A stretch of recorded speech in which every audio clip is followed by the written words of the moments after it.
Welcome to the Genius Factory. Enjoy the video. You start by ensuring your input method is correct. Set the keyboard layout and enable numlock so the numeric keypad behaves predictably.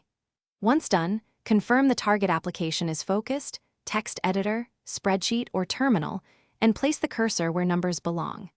Make sure language or IME settings won't transform digits into special characters, otherwise you'll type unexpected symbols. Now, with the appropriate layout active and numlock on, you're ready to type your first numbers, using either the main row or the keypad. Type numbers using the method that matches your task. For inline text, use the top row digits 0-9. For fast data entry, use the numeric keypad with numlock enabled. When you need symbols like % or $, use Shift plus the corresponding key, and for decimals, follow your locale, a dot or comma. If you need characters not on the keyboard, use Alt plus numeric codes or the OS character picker. Make sure to verify digit grouping and decimal separators to avoid misinterpreting values in calculations.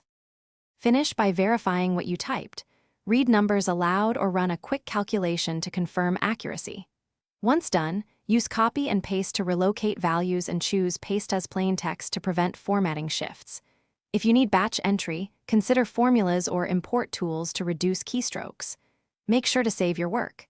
If things go wrong, toggle numlock, test the keyboard in another app, and confirm the input locale. These steps usually resolve mistyped digits and unexpected symbol substitutions. Thanks for watching. If you found this helpful, don't forget to like and subscribe.